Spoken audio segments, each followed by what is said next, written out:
Good. I mean, it was very hot actually. We're like in a heat wave, so during the daytime, I mean, I did go to the park later in the evening, but in general, it's like just staying inside, and it was like a friend of mine. His sister passed away, Oh, I'm and sorry to hear that. no, this is a while ago. This is a long time ago. So he was honoring her because it happened to be her death anniversary on that Shabbat. So he did a whole big meal and had like like probably 100 something people come by there and say blessings in her honor, and so that was like really good to see that, just the whole power of that situation. How's everything by you guys? Oh, everything is well. I mean, it was hot. It was hot, real humid, hot uh, here in Texas. But it was, Mm-mm. but later in the evening, it got a lot cooler, and we got a little bit of rain. There was a lot of thunderstorms, um, and so there was a lot of bad weather in the states in Missouri. What was another place? Kentucky, which is like some of our bordering states. Big storms come through, man, a lot of damage, a lot of damage. Like hurricanes, Tornadoes. tornadoes. What's the difference between a tornado and a hurricane? I know I probably it's like sixth grade. Sixth grade, I probably should learn that, but what was it? Well, a hurricane is more of a tropical storm. It comes out from mainly the Gulf or larger bodies of water, Mm, and it can cover a hurricane can cover half of a state, and in some cases, it's a very large. Imagine a very large tornado mm. that can cover multiple cities, whole regions, and it can be very devastating. It can bring flooding all at the same time, and it happens the coastal cities and areas. Um, Tornadoes are actually depressions that happen. They can happen in the middle of a clear day. It just they happen when you get thunderstorms and lightning, and sometimes it's hot, and it just built up, and it's like smaller whirlwinds that actually come in. They do more. Um, how can you describe like the way it's They're more. It's more likely that the tornado will take more human life right. because they're so sudden and sporadic. Whereas with the hurricanes, you can have a little bit more notice. But if you're not, you know, prepared, or if you don't evacuate or follow instructions, then you could end up feeling like you're going through a tornado. But we have never experienced a tornado, Baruch Hashem. But we have experienced hurricanes being from southeast Texas, and one of the main ones was Hurricane Rita, which came right after Hurricane Katrina in New Orleans, and so that was something that I never want to experience again in my life. Now we've experienced the aftermath of tornadoes, as far as in when they go through an area, because it's very quick. It's not like a hurricane can last hours, where the tornado may last 10 minutes, 10, 20 minutes, and that's it. And I've seen it cut through whole neighborhoods and like leave all houses are intact except a straight line of houses, and you see where it looked like somebody took a scissors and just cut straight through a person's house. It's that deadly. There's nothing to play with. This is like, I don't even have a term for it. That's a whole different. I mean, I'm from LA. The whole thing there is like earthquakes. You know what I mean? So it's like, I mean, that's a big deal. Like, I mean, we had the Northridge earthquake, which is like, really big deal out in LA. But that hurricane thing, that's that hurricane, because the thing about it, you waiting on it. You know what I mean? Like, Yeah. That's a Yeah, well, I different. mean, Yeah, go ahead. well, you get like sometime maybe 2 days before it hits, and so you evacuate. But sadly, there's more like that in hurricanes. It's typically there's more lives that are lost during the evacuation. Mm, To evacuate is very difficult. It's you can an area that normally take you 30, 40 minutes, a drive, 30, 40-minute drive, it'll take you 8 hours. That's how backed up traffic is. interesting. So that's why you got to leave early. Yeah, it's wild. I mean, but yeah, you guys should all be safe out there and Amen. Man, have to deal with that stuff. I mean, hey, I have rockets, so we all have our challenges out here. You know what I mean? Um, so just to like kick off the week with a lot of intention, a lot of power, is just this idea of you know we're at the end of this week of Hod on the calendar on the counting of the Omer, right? And this is actually the last day of it. So this is Hod Shov Malchut, right? This is the last one, and then so tonight will be Hesed of Yesod, right? And so the thing is that there's so many dynamics that are happening here, right? Because we know Yesod, right, is connected. Well, I mean, let's end off of where we're at now. We end off with Pesach Sheni and Lag BaOmer, right? So that kind of gives you this like idea of like the power of these days that we just got out of. And the thing is that when you think about this concept of Yesod, like what is this concept of Yesod, right? Like what is like how to look at these. It's a very important point, right? Because it's like what's going on. Like how do we understand this dynamic, right? And so you have Hesed, you have Gevura, you have Tiferet, Netzach, Hod, and Yesod, right? And right now we're about to go into Yesod tonight. So what is the frame of Yesod? The frame of Yesod is this idea of being able to say that before something manifests, right, it has to like accumulate, right? It's like everything has to like come together, right? And then from that coming together into one central area, then you're able to go into the frame of manifestation. And so, when we think about this, right? And so one of the characters that we learn about the frame of Yesod is through Yosef, right? Hod we understand through Aaron, Netzach, Moshe, right?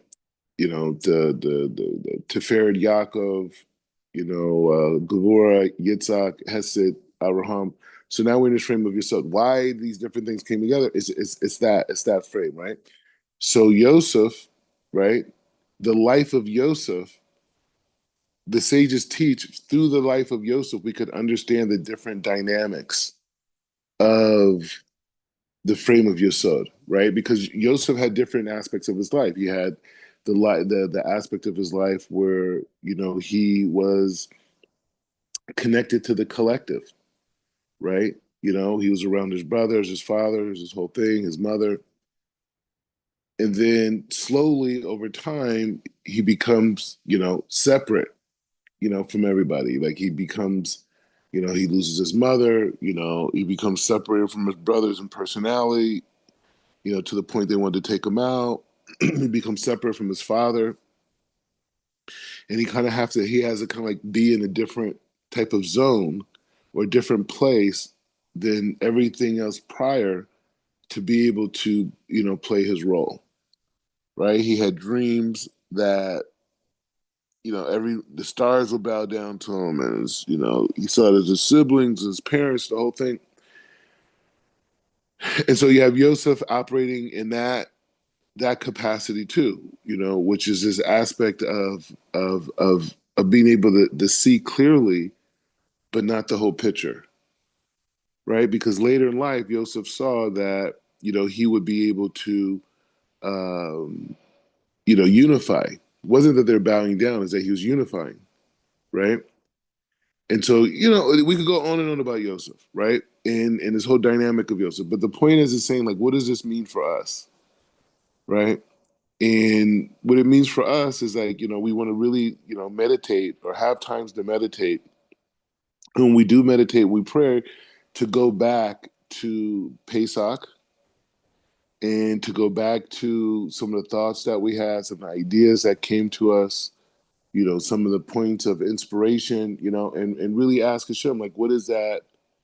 What were those messages? Like, what do they mean? Like, what do you want me to understand, speaking to the creator? Like, what is my mission? What am I, supposed to be more aware of? What am I supposed to be more connected to?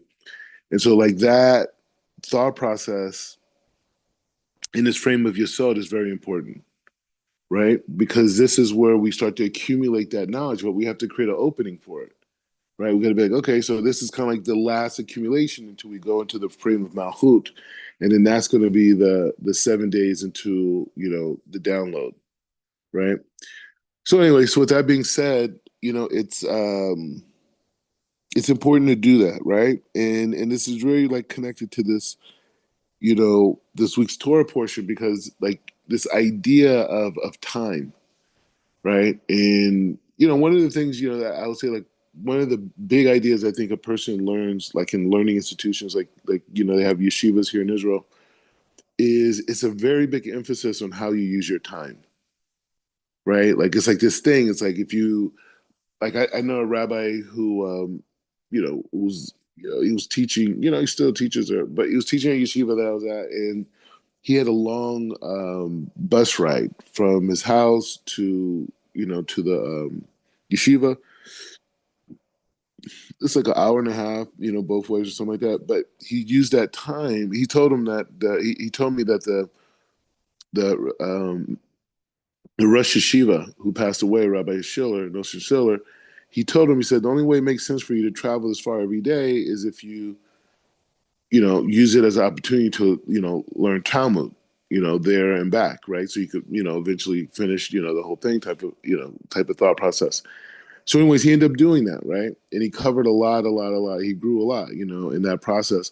But it's this idea of like, whenever we have free time, to utilize it for learning, to utilize it for ultimately, elevation, right? To utilize it for a thing, and it's a different way of thinking in a way, because like so much of like Western society is all about departmentalization, right? You have a time to work out, you have a time to eat your breakfast, you have a time to go jogging, you have to go to work, whatever, you go to practice, whatever, these different things with the kids, whatever. But the point is just saying like that everything's very departmentalized, right? And so when we think about like our time and how we use our time and the significance of time, that aspect of like using every free moment to just, even if you just learn one halacha, right? You just random thing, like you have the Shulchan Aruch, you go on and you say, okay, one halacha, you don't got to read the whole section, right? But you have that free moment and you say, I'm gonna learn this one halacha, right? Because I have an extra 10 minutes. I'm waiting. I mean, God forbid you're in traffic. I want no one like getting distracted. But if you're waiting on someone, you're waiting on the kids, you're waiting at an office, you're waiting, in traffic, and you're not driving, right? Whatever. But just to spend those times to do that, that's one frame. Another frame is the fact that the concept of the Hebrew calendar, right? And the system of the Hebrew calendar from the standpoint of the relationship that we have with it. And we're going to go into the some leadership principles by Rabbi Sachs in a second on this week's Parsha. But it's this idea of this this quality of the fact that the design of time, right? This concept of time that we have, right? In this concept of our relationship with time and our relationship with, and how the time itself in a way, it's like a blueprint of reality. I think we said it before, but we were talking about the video, the little mini documentary thing I did with the girl on the Temple Mount. She's kept saying like how she's free when she's doing her own thing, and blah blah blah, and this and the whole thing, right? But the thing is like it's through that limitation that makes us Jews, makes us Israelites, that makes us practice Judaism, right? Is this idea of saying that, like, yeah, you can go anywhere because you have the free will to do it, and you have the legs and the strength and everything, and you could do it, yeah. But it's the fact that you restrict that desire, right? It's the fact that you restrict that desire and say, I'm only going to go where God wants me to go. I'm only going to go when God wants me to go there, right? And because of that, that is my relationship. Not because God has given me life and I can do whatever I want. No, it's the opposite. It's the fact that God allows me to do whatever I want, right? And I choose, and He gives me the free will to mavatal, to bittul, to null and void that aspect of my desire or even my intellect, right? And I'm going to say, no, I have the power to subject myself in this way. I have the power to focus myself in this way. I have the power to say no. I have the power to say yes, right?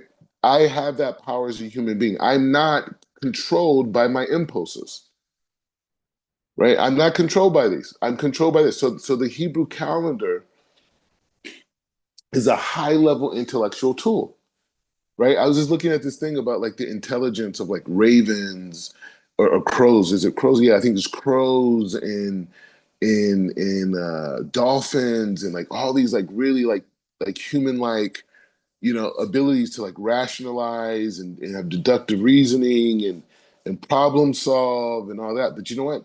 A crow can't keep the Hebrew calendar, right? They think of like how crow like could like like they could hold grudges for like years, decades, and even pass that information on to like other crows or whatnot, right? And I was like, man, that's crazy. You can have like a whole bird arsenal against you. You know what I mean? Like, I mean, you just there's one bird, you like threw a rock at or something. You're a kid, you never forgot, right? So the point is just saying that, like, but the bird does not have that ability to follow the Hebrew calendar, meaning that on this day I'm going to stand here, I'm going to do this, I'm going to say these words, and I'm going to do this, and then I'm going to open my mind to receive something, beyond my imagination, something I can't even comprehend, I can't even visualize. But nevertheless, this is who I am, right? And this is what I'm about. And so it's just a very important concept to just think about this relationship that we're saying like on this day and on this frame of reference. And it's something I heard a long time ago, and I've never saw it inside, right? I never saw it inside, so I can't say it. But it's this idea of like the power of the intellect, the power of the imagination, right? And you think about like a person's birthday, right? So a person has a birthday, and his birthday is like happens once every 365 days. And they have this birthday, and this birthday, they get closer to it, right? People say it's my birthday month or it's my birthday season. It's getting close to my birthday. And some people, I'm not going to say any names, but some people I've known very well, the birthday for them is like it's like a pilgrimage, it's like a Hajj, it's like it's a whole thing, and events and day out, it's a whole thing, right? Like a Achashverosh type thing, right? But the point is just saying that the point is just saying that the human intellect has ability to hone in on a particular date and through anticipation build up higher and higher of levels of anticipation until they reach this point where it's just like this like climaxial point of like boom, wow, my birthday's here or this day or my graduation, right? That exhilaration when you walk across that stage, right? So that component of giving birth, right? I mean, not that you always have the exact date, but the point is just saying these ideas of building up and being able to access aspects of ourselves that we wouldn't be able to do. You can't just get excited for any day, right? You can't just draw the elevation out of any day. I mean, maybe some people can, right? Like the Abraham Avinu's, these like humongous people. But in general, that aspect of looking at our days and saying like, hey, how much of the light of this day am I going to reveal? Right? Or am I just limited to calendars? Right? Okay, when the calendar says I'm going to do, okay, which is true, that those are the super elevation days, right? But every day has a particular light, right? And so these parshiot, last week's parsha and more, this week's parsha has a lot to do with the counting of time, right? And going into this time of this frame of reference of Yesod tonight, is to really think about like the relationship with time. Like, how do I use my time? How do I perceive my time? When we're in Yom Rishon, right? Like today's the first day of the week. Well, this is the frame of Hesed, right? So I mean, yes, we're in not just during the Omer. Yom Rishon on every month of every week is Hesed. The next day is Gevurah. The next day is Tiferet, Netzach, day after, Hod, Yesod, Malchut, Shabbos.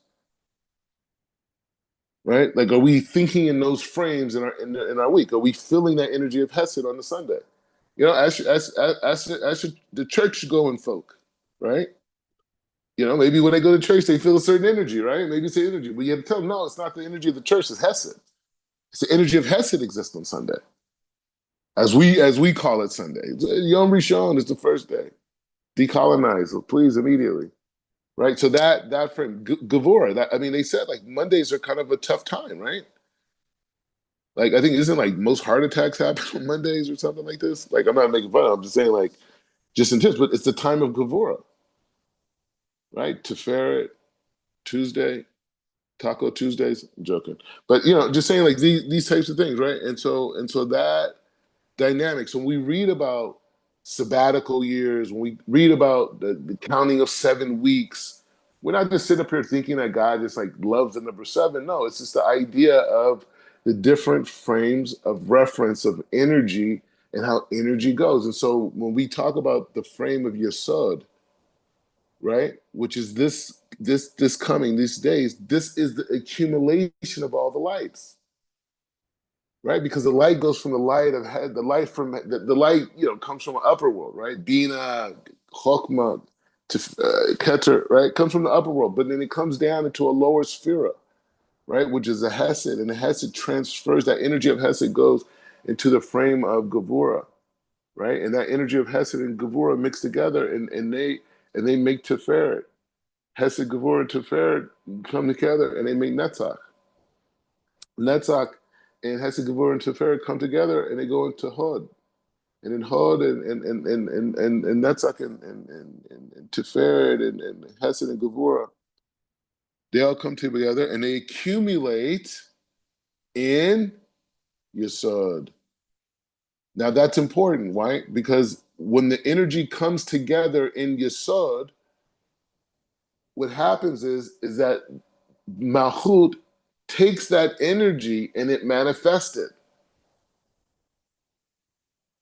And everything that we do goes through those 7 functions, or even say 10. Every thought, every movement, every aspect of what we see space, it's only an expression of energy, right? And so Yesod is a frame where all those different frames are accumulated to be manifested, right? The male is in the frame of Yesod, and then the woman's in the frame of Malchut. The woman receives from Yesod, and then she manifests children, light, whatever, goodness, right? But it comes through that dynamic, right? And so it's the same relationship with the week. We have 6 days of the week where we labor, and on the 7th day, boom, you have Malchut, you have a manifestation of that week. I don't know if you ever noticed, people always ask in Shabbat, like, hey, how was your week? It was all right. We made it through. We Baruch Hashem. We Baruch Hashem. Yeah, yeah, yeah. But the point is just saying that this is this frame of reference of recalibrating how we see time and how we see the expression of time and how we see the relationship of time, because we're in the frame of the secular world, right? We're in the world that's been defined through the solar calendar that has nothing to do with energy, right? It just has to do with what you visually see, right? Because the calendar that we're dealing with, it deals with the soul. So if you have a calendar that deals with the soul, you create a whole bunch of problems, right? Now people start asking questions. What do you mean, my soul? This? What about my soul? That? Nobody wants to deal with that, right? Because you need a society that only understands itself from an external perspective, right? Because then they need governing laws. I mean, how can you govern me with a law if I'm holding by my soul? My soul naturally is not going to want to commit violence against anyone else. That's my natural nature of my soul. My external self could be scared, it could be vengeful, it could be angry, right? So that's the framework there. But the idea that we're getting towards is just saying, like, how I view time, is it from the frame of the secular reality that I was raised in? Or am I able to leave that frame of reference and say, wait, the time that we are expressing in the Torah is different expressions of energy. When we talk about the morning, we're talking about the revealment of a specific light. Same thing by the midday, and the same thing by the afternoon. And so we have different meditations to connect to those unique lights that exist. When we talk about our week, we're talking about accumulating certain lights so we can manifest them all in Shabbat, right? All the learning that we do, everything that we do is these are all like we're like reaping, the spiritual, garden, right? Each day, right? So right now we're elevating the energy of Hesed, right? Tonight we'll be elevating the energy of Gevurah. Now you could develop your own traditions, your own thing, and say, hey, on Mondays, because it's in the frame of Hesed, I'm going to do this act of kindness. On Tuesdays, maybe some people, I mean, not on Tuesday, I mean, on Yom Sheni, the second day, I'm going to I'm going to fast. I'm not saying you have to. I'm saying, like, some people do this. Or I'm going to fast 3 hours, right? I'm going to do like these short. Yeah, they have all these like really good short fasts. Sin Masecta Tanit. It's all these different types of fasts. But it's just your intentions, right? I'm going to fast for 3 hours, right? Or I'm going to fast from, eating. I'm just going to drink liquid, whatever. I'm going to fast from talking, whatever. The point is the same, but it's the energy of Gevurah, and then the energy of Tiferet, right? The energy of beauty, right? Of continuity between Hesed and Gevurah. How do you express it? I don't know. Maybe walk in the garden. I don't know. Put on your nice clothes. On Wednesday, I wear nice clothes. I don't know. It's a thing. Not Shabbos clothes, but a little bit underneath Shabbos. Whatever. I'm just saying, the point is just saying there's so many ways to think critically and to connect to those energies based off of, a bunch of different scenarios unique to us. But the main thing is to be able just to really start to think about what is time and what is the perception of time. Am I talking about movement or am I talking about revealment? Right? Is every second revealing something? Is revealing a new light that I could connect to, a new light that am I being recreated? So let's learn a little bit of Rabbi Sachs. Any points, questions, or anything I said so far? Will you go over like what is the okay? So we got Hesed for Sunday, Mm-hmm. Beware for Monday, Fair for Tuesday, Wednesday. What are the remaining days? Yeah. Okay, so first day of the week is Hesed. Second day of the week is Gevurah. Third day of the week is Tiferet. Fourth day of the week is Netzach. Fifth day of the week is Hod. Sixth day of the week is Yesod, and the seventh day of the week is Malchut. No, okay. Yeah, and in all these different days, they have different unique energies, right? And then it's interesting. It's like I did this thing when I first learned about the Hebrew calendar when I was at the Kabbalah Center, right? Because they were really they're really like their Kabbalists, the Kabbalists are like all about the calendar and the precision of it. And this, if you talk to people who, maybe grew up Jewish, you're like, yeah, big deal, no, but the Kabbalah is a huge thing, right? So that was my introduction. And so when I found out about the different energies, what I did was I started looking up different historical things. And I was looking up like different wars that happened throughout history. And I noticed like how many of the wars happened during certain times of the year, right? Usually during Av and these different things, even space flights. I was looking up space flights, like all these things, I was just looking up to see like what happened consistently, throughout time and what energies were going on those things, right? And even you could even look up, and this is something I learned from the Roth Berg in blessed memory. Um, you could even look up the time that a state or city was inaugurated, right? And you could get the energy. So like I think America is like in a frame of Tammuz of Cancer, right? Which is like it's very interesting because it's a water sign, so it's very compassionate, but it's the most ambitious of the water signs, right? And they in the energy of all the attributes, but also the aspects of how the crab walks. Never walks straight, always goes side to side, right? Kind of it's never like exactly like a straight, you know what I mean? It's kind of like a little bit like America's foreign policy. But the point is just saying that like these types of things is how people throughout history have looked at geographical areas. The understanding of people in particular regions has a lot to do with the energy of the place times where these places were incorporated in the leadership and all these different things. So this is what all right. So Rabbi Sachs, he's wearing the frame of Bahar, right? You can imagine the word Bahar, what that means, right? The mountain. So he says, okay, so he starts like this, and this is leadership, Rabbi Sachs, join us. So he says that in Parsha Emor and Parsha Bahar, there are two quite similar commands, both of which have to do with have to do with counting time.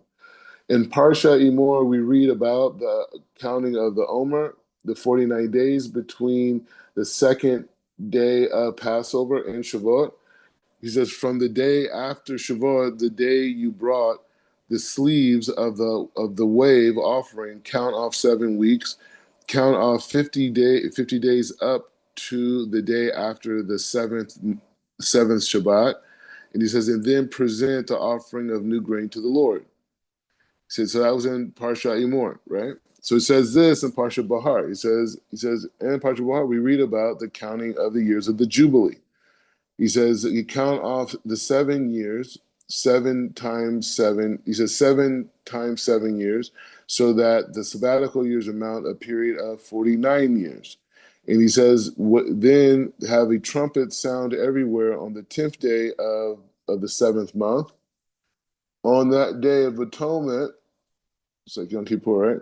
He says, on that day of atonement, sound the trumpet through the land, consecrate the 50 years, and proclaim liberty throughout the land to all of its inhabitants. And you shall be a jubilee. It shall be a jubilee for you, and to return your family's property in your own clan. Okay. He says there is one significant difference between the two acts of counting and it tends to be missed in translation. Counting of the Omer is in the plural. The counting of the years is in the singular. And he says oral tradition interprets the difference as offering to who is do the counting. In the case of the Omer, the counting of the duty is of each individual, right? He says hence the use of the plural. And he says the case of the Jubilee is the counting of the base din, the court, the Sanhedrin, Yeshiva Sanhedrin. And so he says, and it is the duty of the Jewish people as a whole performed centrally on their behalf by the court, hence the singular. He says implicit here is an important principle of leadership. As individuals, we count the days, but as leaders, we must count the years. He says, as private persons, we can think about tomorrow, but in the role of leaders, we have to think long term, focusing our eyes on the far horizons. It says like this: Who is wise? Asked Benzoma. He answered, one who foresees the consequences. He says, leaders, if they are wise, think about the impact of their decisions from now. Famously, when asked in the 1970s what he thought about the French Revolution in 1789, Chinese leaders Zhao Mini replies, "Too soon to say." He said when he thought about the French Revolution, he says too soon to say. Jewish history is replete with just such the long term thinking. Just as we saw in the discussions of Parshat Behar, when Moses, on the eve of the Exodus, focused the attention of the Israelites on how they will tell the story of their children in the years to come, and he was making the first step in making Judaism a religion built through on education, study, and the life of the mind. One is in the life of the mind, one of the most profound and empowering insights. Throughout the book of Deuteronomy, Moses exhibits stunning insight. He says that the Israelites will find that find that he find that the Israelites will find that their real challenge will not be slavery but freedom, not poverty but affluence, and not homelessness but home. He said, anticipating the two millennium, the theory of the 14th century Islamic historian Ibn Kabul, Khalidun, I guess. He says he predicted that over the course of time, precisely as they succeeded, the Israelites will be at risk of losing their I don't know, asbalia or social or social um, cohesion and solidarity as a group. She says to prevent this, he set forth a new way to build on the covenant memory, collective responsibility, justice, welfare, and social inclusion. Still to this day, the most powerful formula ever devised for a strong standing society. So Rabbi Sachs is honing on this idea of this idea. There was a book I read a long time ago, and it was a book about Michael Eisner and his time at Disney. I can't remember. I'm pretty sure he wrote the book. I think it was I think he wrote the book, a biography on himself in a time. I'm pretty sure the autobiography was written. I don't know. It was one of the two. But the point is saying it was talking about it was a key moment in the history of Disney where Michael Overs was the CEO, and there was a lot of big movements happening, right? And so what he wanted to do to really take advantage of certain aspects of the market, he wanted to bring in, some more high profile people into the company or one particular person, and the shareholders, everyone would be into it. So there was a guy named Michael Ovitz, right? And Michael Ovitz was the main biggest talent agent in Hollywood, right? And he was like the miraculous deal maker. There's this really beautiful building on I don't know, I want to say like Wilshire and Beverly or something like this, but it's the CAA building. But Michael Ovitz is the type of guy who was the head of the company that he eventually became the head of, but he also found a way to even own the building itself. You know what I'm saying? It's one of these types of personalities. But he's a huge deal maker in Hollywood. And so Michael Eisner and him had a great rapport. And so he brings him over to Disney, and everyone's going crazy, Hollywood dream team, this, blah, blah, blah. And it was an absolute disaster. And Michael Eisner writes, he says one of the things that he learned in that process, he says the reason why him and Michael Ovitz were not able to really jive, as they thought that they would inside the company. He said because the agent, their outlook is getting the most for their client in the immediate because there's no guarantee for the long term for talent. He says, as for me, I'm the CEO of Disney, so I have to think about what Disney's going to look like in the next 100 years, right? Because the Disney brand is going to live forever, right? That's their mindset, right? And so that's his objective. So he said that dynamic. So, with Rabbi Sachs, Chief Lord Rabbi Jonathan Sachs, um, what he's honing in on is this aspect of this long term responsibility, this aspect of leadership, right? And this idea of the long term of the aspect of the Jubilee year and the counting of it and what it represents, and the reminder that it reminds us as Israel, like what these time means for us, and these being the principle of having a successful society. He says, when the people of the southern kingdom of Judah went into exile to Babylon, it was the foresight of Jeremiah expressed in his letters to the exiles that became the first ever expression of the idea of a creative minority, a creative minority. The people who would maintain their identity there, and he said, while working for the benefit of the society as a whole. He says, and eventually they would return. It was a remarkable prescription and has guided Jewish communities in the diaspora for the 26th centuries since.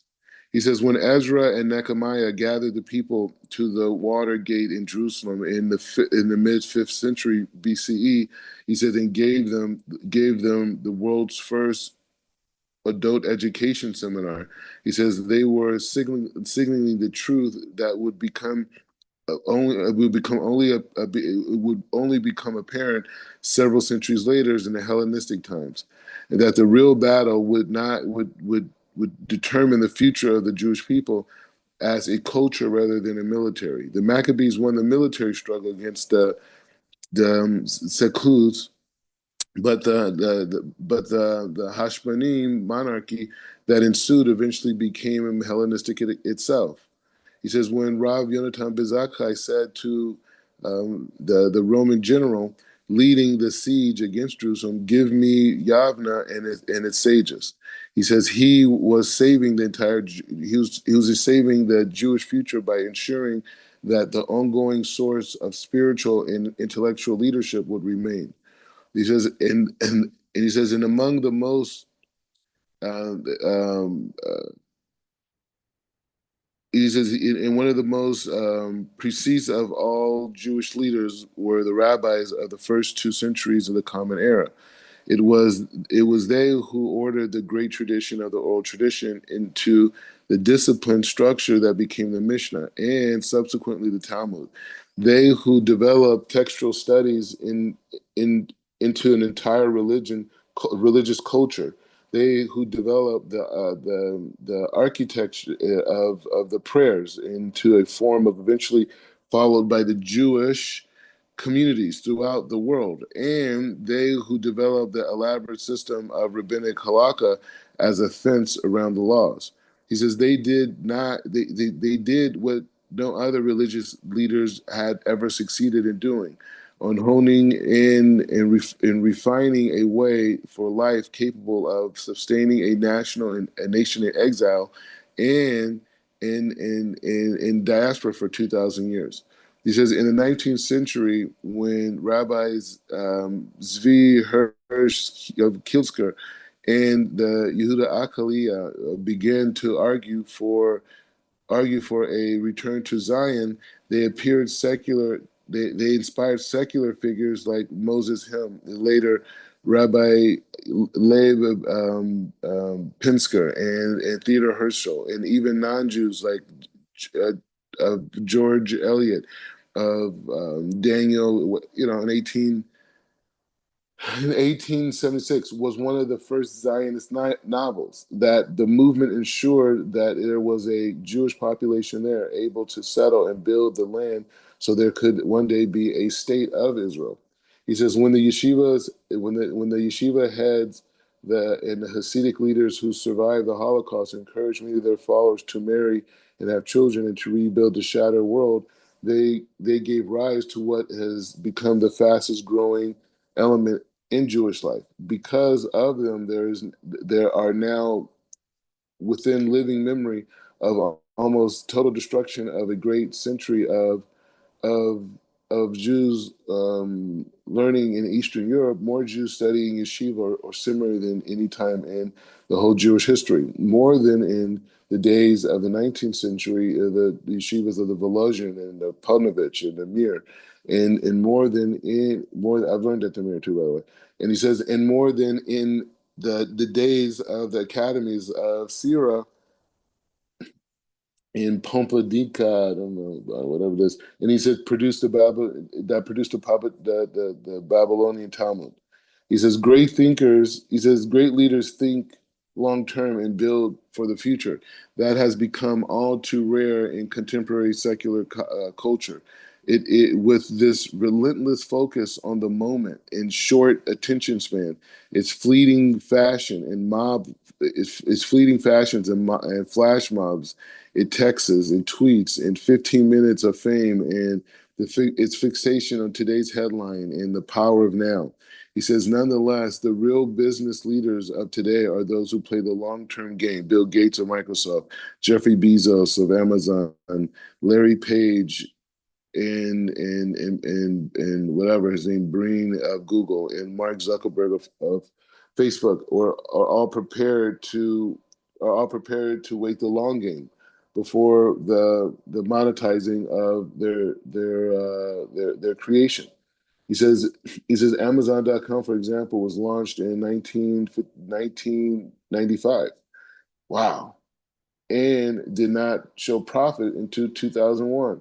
Even by historic standards, these were exceptional instances of long-term thinking and planning. He says, through they were secular examples, and in cases we have not had profit since the Second Temple. There's nothing intrinsically mystery about being able to foresee the conscious of choosing this way rather than that, understanding that the future is based on deep study of the past. Warren Buffett spends many hours and years at the young man's reading the corporate annual accounts that he developed a finely honored ability to pick companies poised for growth. Already in 2002, 5 years before the financial collapse actually came, he was warning that derivatives and I guess synchronicity of risks were financially weapons of mass destruction. He said secular prophecy was that both true and unheeded. Anyways, we're almost done. So throughout my years in as a chief rabbinu, our team and I believe leadership must always be a team enterprise. Would always ask, how will this affect the Jewish community 25 years from now? Our task was to build not for us, but for the children and grandchildren. The great somatic challenge was to move from community proud of its part to one focus on its to focus on its future. That is why we choose to express our mission in the form of questions. What will we have Jewish grandchildren? He says the leadership challenge of Parshat Bahar is count the years, not the days. Keep the faith with the past, but keep your eyes firmly fixed on the future. Any thoughts, reflections on these points brought up by Rabbi Jonathan Sachs, of blessed memory? Well, Baruch Hashem, I tell you what, that is a very complex subject that we're talking about because, I remember running track and we used to run, you had the hurdles, I ran the hurdles and we ran the 200-meter, but, the most powerful race that I ran in was the 4x100 relay. And the reason being is because you were responsible for your leg of the race and how effectively you ran your leg. You wanted to make sure that you had a good handoff with the baton, you know. And a lot of times it's very difficult to get out of your current needs and things that you want to do and how you want to do it, but rather looking at, listen, hey, what I do today, can I make decisions that's going to help my family, help my people, help my culture, help, you know, for years to come. Like, what kind of baton am I handing off? Am I going to see beyond? I like to think about it as seeing beyond the Jordan. Seeing beyond the Jordan River. How I'm trying to get to the kingdom, right? But a lot of times we don't think about what life is in the kingdom, what life is past the Jordan. When we get to Jerusalem, how can I get my family there? Is it just for my own glory, or is it for my generations to come? And it's something that I'm dealing with right now as far as in my own thinking. And so this is very timely. Yeah, I was just thinking about how, just from the perspective of a woman, and when you talked about Nehemiah, it made me think about when they actually came back and was starting the process. That one, there was a set of daughters who were on the wall, who were helping to rebuild the wall with their father, and also that there was a group of women who were foreign women who was not teaching their children the language, was not teaching their children the ways of the um, of the Israelite people. And so, but then when we look at Proverbs 31, we see that here's a woman who, because she is setting things in order and striving to serve Hashem, she can look at the future and basically rejoice, be glad and laugh. So it's just, for me as an Israelite woman, it really makes me just want to be more focused, more intentional on what it is that my purpose for, rearing the children that I have, and thinking about grandchildren and the future generations, and then of course expanding out into how to be supportive to a community, and to just it's just really was a lot of thoughts that I had concerning just those dynamics from a female perspective.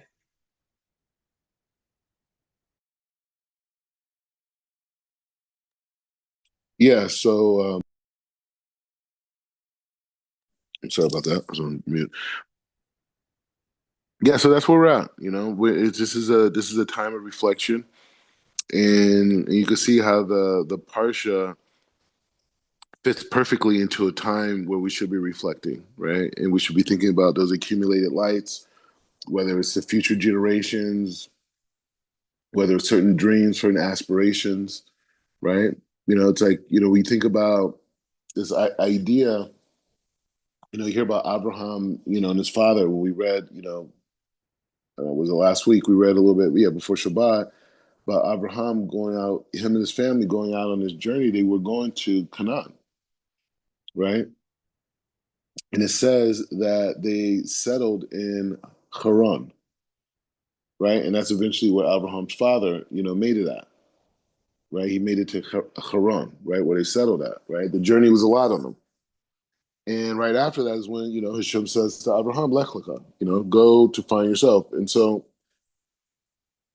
that aspect of like, we start off with people, people we grow up with, and I was just actually talking about this last night. I was talking to, a group of guys last night, like after Shabbat, we had like pizza, whole thing. Those are like some of the best conversations, it should be recorded. But, I was talking about this idea is like, when you're growing up, just in high school, you think about like, like whatever, everyone has different experiences. But, I remember for me, towards the end of high school, it was like, I was so excited, just to kind of like go to that like next phase of life because school was like so like monotonous for me. It was just like if it wasn't for if it wasn't if it wasn't for if it wasn't for if it wasn't for sports, like school would have been like really, if it wasn't for sports, school would have been like really difficult, for me, right? Meaning that like I just was like very like hyper and a lot of ideas and a lot of energy, this type of thing.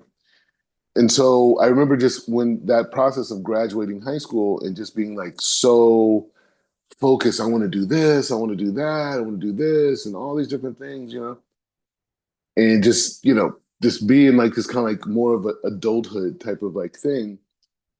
But you look back on those things and you think about it, and you're with all these people, right? Like in my senior yearbook, like people we all like kind of like joking, we're right, like, okay, if I make my first million before you make your first million, like, I'm gonna take you out to eat. We're writing stuff like that in our senior yearbook, that type of thing. You know what I mean? That was the thing. So so I just remember that, right? And I just remember all these things. And then even after you get out of high school and you start to experience the world a little bit and working, going to school, these types of things. And your ambition even grows even more. You're just like, whoa, it's a whole thing, right? And you never think when you think about those goals and those dreams that you have, you never think that those very things that you're sitting and you're talking to people about, you're hanging out with people that you've known for a good portion of your life, that the very things that you have ambition for are going to be the very things that take you the furthest away from them.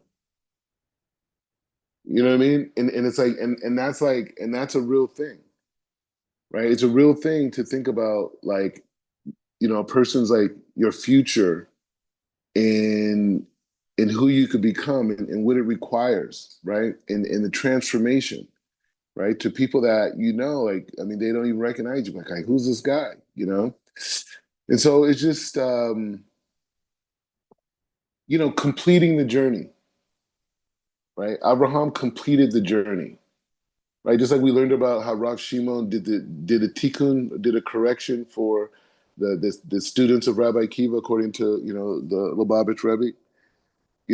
That idea, but just saying that we at some point you just say like, okay, I have parents, I have grandparents, I have great grandparents, and there were certain things that they weren't able to fully express. There's certain things that they weren't able to fully do.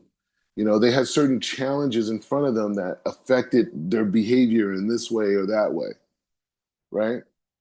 And so if I own that, right, because you always hear like, oh, you always could critique your parents, your family, these types of things. But the idea is to say that, if I could look at my life and I could look at my parents' life and I could look at my grandparents' life and I could look at cousins and people that I'm related to and certain character traits that they have, right? Certain things that they were not able to work on. They didn't have access to information. They were in highly stressful environments. They had tremendous trauma for whatever experiences, right? But I can see that maybe some of those aspects, I may even have some of those things myself. Maybe not like them, maybe not in that way, but I could focus myself on these different character traits that I can improve upon, right? And in a way, correct that in the family, right? Like Yosef was not with his mom. His mom died. He was a young kid. He didn't grow up with his mom teaching him. But when he was faced with certain challenges, like when he had to bring his brothers in and correct them, how was he able to nullify his feelings? How was he able to how was he able to how was he able to how was he able to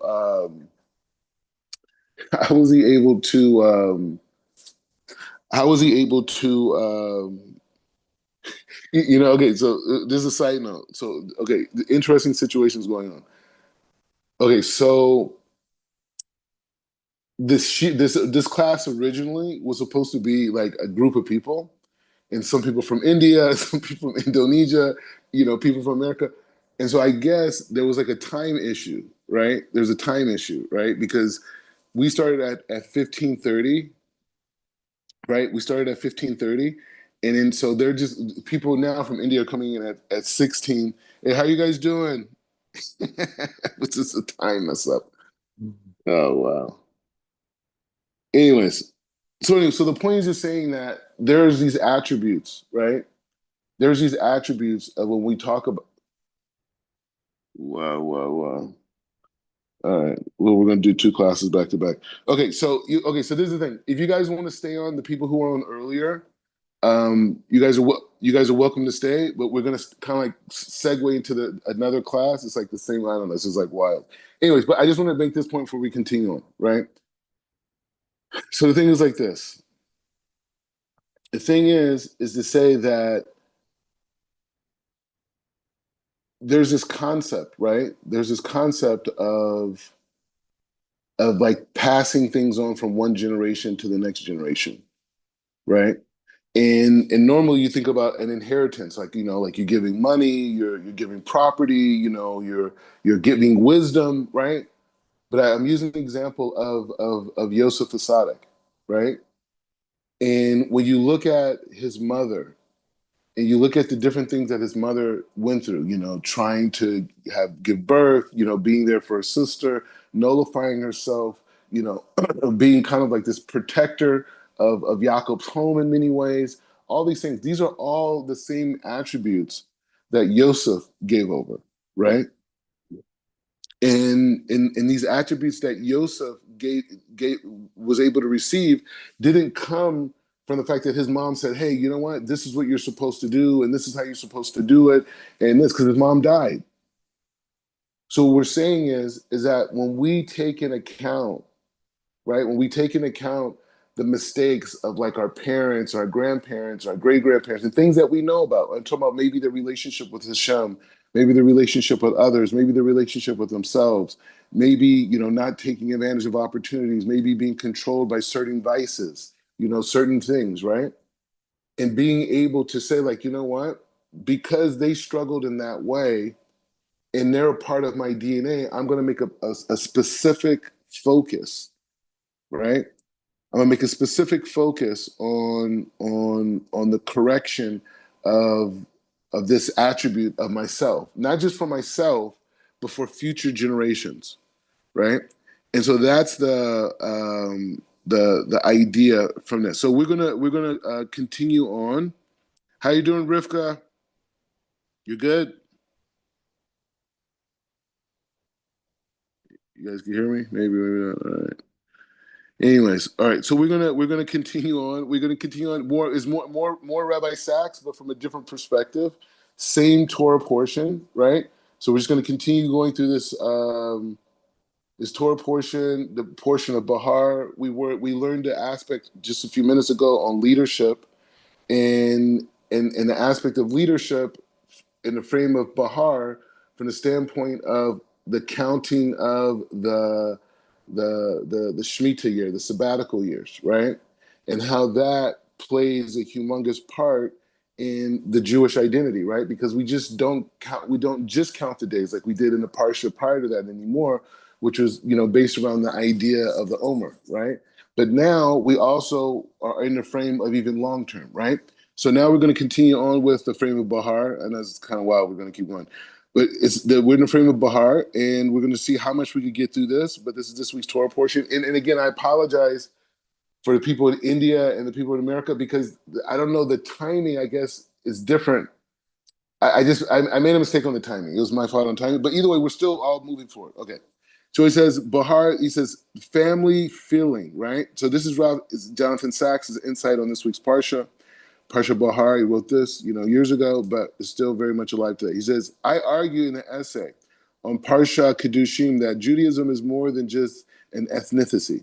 It is a call to holiness. In one sense, however, there is an important ethnic dimension to Judaism. He said it's best captured in 1980's joke about an advertisement campaign in New York. Throughout the city, there were. Yeah, go ahead. Rabbi, we can't see your screen. Oh, wow, wow, wow. Sorry, sorry. There you go. All righty. Hold on. Thank you for that. Okay, here we go. Okay. So the party continues on. All right. So he's talking about this idea of ethnicity and Judaism, this, and he's saying Gillespie captions an advertisement campaign that was going on in New York in the 1980s. He says throughout the city there were giant posters with a slogan saying, "You have a friend at Manhattan Chase Bank." Underneath one, an Israeli had inscribbled in the words, "But the bank, Lumi, you are mishpata." He says you're a family. Okay, so he says, and Jews are conscious of being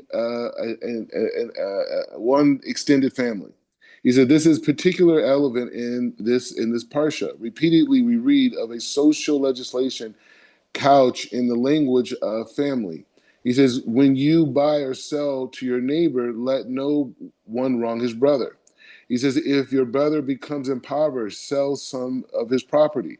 Here, here near, he says, here near the Redeemer is to come to you and redeem what your brother has sold. If your brother is impoverished and indebted to you, you must support him. He must live with you like a foreign resident. Do not take interest or profit from him, but fear your God and let your brother and let your brother he said, and let your brother live with you. He says, and if your brother becomes impoverished, and so to you, you do not let him work like a slave. He says, your brother in these verses is not just meant literally. At times, it's meant your relative, but mostly it means your fellow Jew.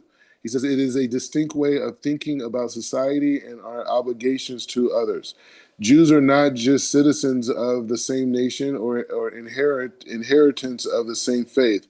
We are a single extended family. We are biologically or electively children of Abraham and Sarah. He says, and for the most part, we share the same history. On the festival, we relive the same memories, and we forego on the same like we went through the same cruelty and suffering, and we are more than friends. We're mixpaka. We're family. The concept of family is absolutely fundamental to Judaism. Consider the book of Genesis. The Torah's starting point is not primarily a theology, doctrine, dogma. It is not a polemic against idolatry. It is about family, husbands, wives, parents, children, and their brothers and sisters. He says the key moment he says the key moment of the Torah, he says the key moment in the Torah, God himself defines his relationship with the Israelites in terms of family. He tells Moses to tell Pharaoh in his name, my children, my firstborn Israel. When Moses wants to explain to the Israelites why do they have the duty to be holy, he says, you are children of your Lord. He says, if God is your parent, then you are all brothers and sisters. We relate by the bond that we go to be very hard of we relate by bond that goes to the very heart of who we are. That's something I saw here in Israel too. Like when I first came to Israel, I was like, you know what, Israel has a chance. Because in America you always hear about this idea of the perfect union, right? We want to establish the perfect union. We want everyone to be involved in civic life and democracy.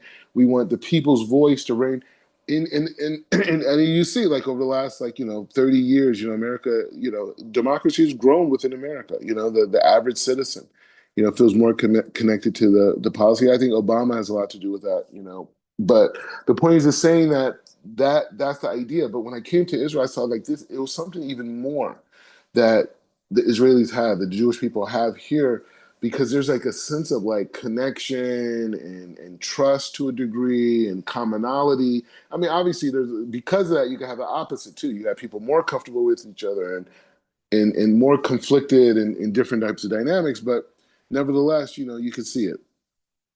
So he says, the prophets continue the metaphor. He says there is a lovely passage in Hosea in which the prophets describe God as a parent teaching a young child now to take his first fluttering steps. When Israel was a child, I loved him, and out of the Egypt I called him my son. It was I who taught Ephraim to walk, taking them by the arms. And to them I was like one who lifts his child to his cheek, and I bent down to feed them, says in Hosea. He says the same image is continued in Rabbinic Judaism, and in one of the most famous phrases of Rabbi Akiva used in Avinu Mokenu. He says, "Our Father, our King," right? And he says that is the praise. No, Rabbi Akiva. He says, and that is the praise in a deliberate expression. God is indeed our Savior, our lawgiver, and our God. But before He is any of these things, He is our parent, and we are His children, and that is why we believe in this divine compassion will always override strict justice. And he says this concept of Jews as an extended family is a powerful expression of Maimonides' laws of charity. He said the entire Jewish people and all of who attach themselves to them are like brothers, as it states. You are the children of your God, your Lord, your God. And if a brother will not show mercy to a brother, who will show mercy to them? Who to whom do the poor of the Israelis lift up their eyes? To the Gentiles who hate them and pursue them. Their eyes are turned to their brethren alone. He says this sense of kingship and fraternity and the bonds that is at the heart of the idea of Klal Israel. He says all Jews are responsible for one another, or as Rabbi Shimon Bar Yochai, Rabbi Shimon, or as Rabbi Shimon put it, when one Jew is injured, all Jews feel the pain. And why is Judaism built on the model of family? He says particularly he asked the question, why is Judaism built on the family? Right? I know you're wondering that. He said partially to tell us that God did not choose an elite or righteous or a sect of man of like-mindedness. Who he chose a family, Abraham, Sarah, descendants of extended throughout time. The family is the most powerful vehicle of continuity, and the kind of challenges Jews were expected to make were expected to the changes Jews were expected to make in the world cannot be done it cannot be achieved in a single generation. Hence, the importance of family is a place of education. You shall teach these things repeatedly to your children, and of handling the story on especially on Pesach through the Seder service. Another reason for the family feeling is more primal and powerful and more moral bond. The scientist J.B.S. Hayden famously said when asked where he would jump into the river and risk his life to save his drowning brother, no, but I would do so to save two brothers or eight cousins. He said the point he was making was that we share 50% of our genes with our siblings, an eighth with our cousins. He says he said taking a risk to save them. Oh, no. Sorry about that. Sorry about that. All right. So he says, so he says, taking the risk to save them is always ensuring our genes will be passed on to the next generation. He said the principle to know is the kin selection is the most basic form of human altruism. And he says, and there is a moral sense of born. He says, and the key insight is not only the biology, but the political theory. He says, Edmund Burke, he says, famously said, to be attached to the subdivision, to love a little platoon, we will belong in society in the first principle. He says, the public reflections, he says, the public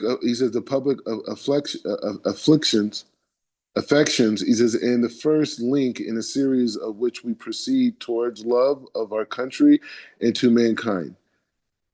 It says, likewise, Alex, I guess he's another philosopher, said, as long, I didn't try to say his last name. He says, as long as his family felt he kept alive, the opponent of oppression was never alone.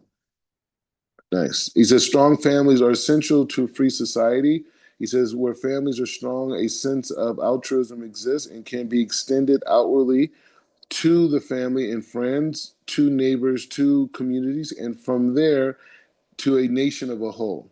He said the sense of family keeps Jews linked in a web of mutual obligation, and despite the fact that the fact that there were scattered across the world, does it still exist? Sometimes the divisions of Jewish world are so deep and insolent, hurled by one group against the other, are so brutal that one almost be persuaded that it does not. In the 1950s, Martin Buber expressed a belief that Jewish people, in the traditional sense, are no longer exist. Knesset Israel, conventional people, as a single-minded entity before God, was no more. The divisions between Jews, religious and secular, Orthodox, non-Orthodox, Zionists, non-Zionists, had, he thought, fragmented the people beyond hope of repair. And he says, yet the conclusion was premature for precisely the reason that he makes family so elemental to the bond. They argue that our friends and tomorrow may no longer be your friends, but argue with your brother and tomorrow he is still your brother. The book of Genesis is full of sibling rivalries, and he says it's full of sibling rivalries, and then that there is, he said the book of Genesis is full of sibling rivalries. He says, but they do not end in the same way. The story of Cain and Abel ends in Abel's death. The story of Isaac and Ishmael ends in their standing together at Abraham's grave. The story of Esau and Jacob reaches a climax after a long separation where they meet, embrace, and go their separate ways. Joseph and his brothers begin with negativity, but then they end with forgiveness and reconciliation. He says even most dysfunctional families can eventually come together. He says the Jewish people remain a family, often divided, always argumentative, but bound by a common bond of faith. Nevertheless, our Parsha reminds us of the faith that who this Parsha reminds us of the fact that the faith is nonetheless. That This Parsha reminds us that the person who has fallen is our brother, our sister, and we must remain in that. We must and our must be the hand that helps us rise again. So when we were reading this, I was just thinking about this concept of Yosef, right? And this concept of Yosef, like Yosef, they asked the question when the brothers come into Egypt and Yosef puts them through all these different difficulties. Why does he ask them at the end to bring Binyamin when he knows that it was going to bring Yaakov suffering? Right? Like, why he knew his dad was suffering. He knew his dad was already in this vulnerable place. Why does Yosef have to create the situation where the brothers bring Binyamin? Right? And so the sages say that what Yosef was doing was putting his brothers through a correction process, meaning that they sold Yosef, right? They sold their brother. So Yosef was putting them through a process where they had to fight for their brother, right? Where they're willing to risk their life to save their brother, Yosef's brother, in fact. And he said that the reason why this was so important is because this was the mechanism that transformed the tribes before they entered Egypt. Joseph already saw in the future that there was going to be a redeemer that brought them out of Egypt. But he had to make sure that there was at least some type of a yesod, a foundation, right? He's building a foundation. He built a foundation through this whole set of challenges that now the energy of the brothers, that klipa that was separating them, that still had a separation between them since the time of Joseph being sold 22 years prior, right? He broke that klipa by making them fight for each other. And that's the basis, as they say, that the Jews were able to stay somewhat unified inside of Egypt, where they weren't ratting each other out. They weren't trying to like go to war with each other. They were pretty much unified, right? And this was the unification, that basic level, that basic foundation, that Yesod, that was created by Yosef Asadik, was the basis that allowed them to continue on into Mashiach, which was which was Moshe. Moshe Rabbeinu came to bring them out, right? And eventually led them to the land of Eretz Israel, right? And so that idea is to say that the Mashiach for that generation, right? The Mashiach for that generation, right? We're waiting for the ultimate Mashiach to bring us into the new era. I don't want to have any confusions with that point, but the point is just saying that's the idea, right? And so to this day, there's a certain unity between Jews where like I could travel, other people could travel, and if we have friends, we stay by them, we go by eat by people's houses. We don't even know if you're Jewish, you could come in, but that process of that trust or that natural inclination of trust, right? It could be broken, right? Different factions, there's people, politics get in the middle of it, all types of things. So, anyways, the point is just saying that this dynamic of trust, right? This dynamic of transformation, this idea of family is what allowed the Jewish people to continue on. Rabbi Sachs brings out a huge point. He says there's all these factions, political factions, right? You got, Mizrahi, you got, religious Zionists, people are anti-Zionists, people who are Haredi, people are Hasidus, just all these different things. And so some people held that that unified Jewish idea no longer exists. And Rabbi Sachs said, no, it's the opposite. The fact is that it's the family and family structure is what makes the Jewish people. And that's why we will outlive any political ideas or situations. It's the same thing like by the Torah, right? The Torah was given to us before we went into the land. So even when we're in diaspora out of the land, we still have the Torah. So it doesn't matter where the Jewish people are. It doesn't matter where we travel to or what ideologies, influences at a particular time. We're always going to have children. Maybe I'll have more children more soon. Anything? Anybody want to add anything? Anybody? Rebecca, you guys there? You guys want to add anything? The India and in Indonesia delegation?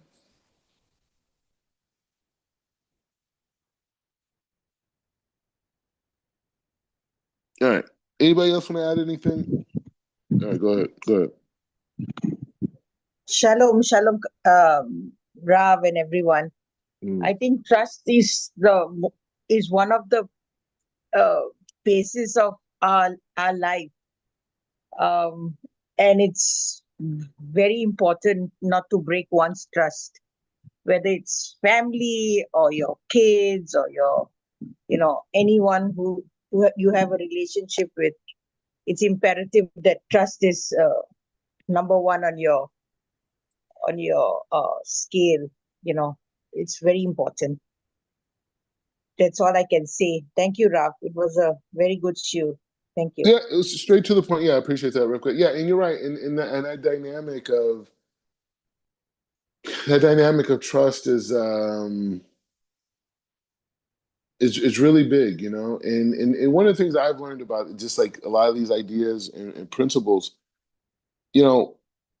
whether it's a business relationship, personal relationship, marriage, like you said, children, whatever it is, a lot of these things that we aspire to, but to have true trust and a true relationship and true like spiritual intimacy, right? And that strong connection, that it's a bracha. It's really a bracha.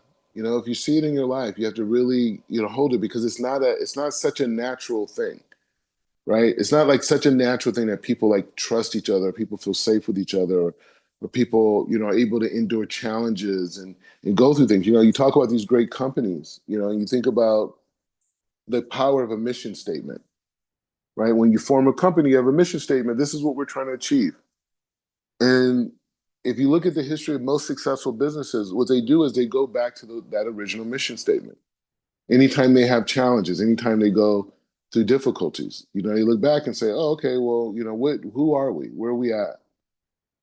And so in the same way, when you start a business or you make vows under a chuppah, it's like you have to have integrity, in that place, and if you don't, the whole chuppah falls apart, right? Like the people holding it up, the rods, the canopy on top. Anyways, so we'll stop here. Everybody should have a beautiful week. Hopefully, you had a beautiful Shabbat. Anybody else want anything to say before we leave? Yeah, I just like to add in something, Rabbi. Please. Speaking about trust, it's like can imagine, just imagine how much of how much of trust that we have put onto Hashem. Like even the people, like even the Jews in those times, they always sort of played Hashem out. No matter what, Hashem had still till today put his trust in them. Hashem still keeps his trust. His trust is never broken. And yet the Jewish people continuously do it and hurt him, and so much of pain caused on him. And yet he still is so loyal to every one of us. And when I think about it, when we're talking about trust, and what Rivka has mentioned, trust is so important.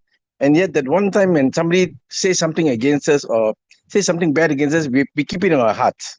If we keep it in our hearts, it's something we should forget it, but we tend to keep it and remember it. But when we look at Hashem, how he loves us so much, he just forgives and forgives and forgives. And we keep on hurting him. So the trust is so important. It separates Hashem from all of us. I just wanted to add that in.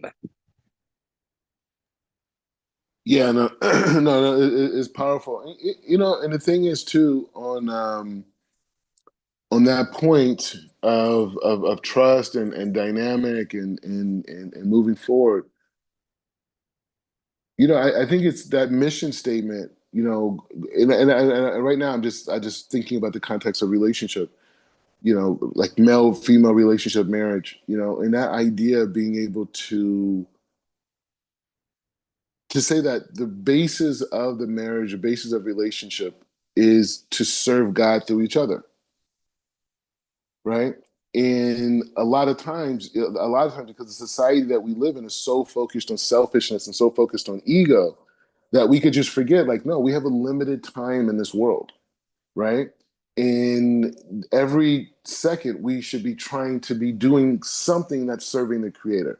Now, a mechanism in terms of relationship, God gave us this mechanism called, marriage, right? But the dynamic is like the whole purpose is just for us to serve Hashem while we're here. Through kindness, through unconditional love, through forgiveness, through focusing on the big picture, not focusing, on the small stuff, forgiving, all these different dynamics, because it's a spiritual mechanism. But sometimes I think in relationship, this idea of ownership and entitlement and all these things come in, and you forget the most basic principle. Anyway, so we'll continue. Everyone should have a beautiful week. Continue to prosper. Anybody got something else to say? We are good, Rabbi. I'm good. No, you got Thank you. Okay, no problem. Thank you. All right. So next week we'll continue on. Let's get back on points. Oh, and the people, everyone in India. This is the thing. We've been on and off for because of the holidays, all types of stuff, right?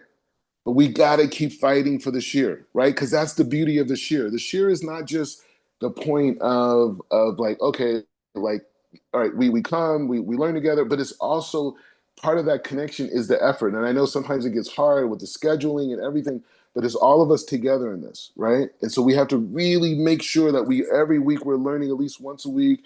And I know that everyone's busy and everyone's doing stuff and we got life, but just 1 hour, 30 minutes, 45 minutes, and just doing a little bit of good Torah and just to inject that is such a huge mitzvah, right? So I know it's tough sometimes, and I really appreciate Rivka for keeping everything alive out there. I know she has her own business and she has family and the whole dynamic and community and all these things going on and all you guys. But it's so important. We got to keep it going because we're a light and we're making a big light, big Kiddush Hashem. And eventually we're going to just all be learning together, right? And that's what we want to get to, is like a frame where everyone's starting to learn together and we're all learning the same Torah from different parts of the world and the same halacha and this. All right. So we'll continue.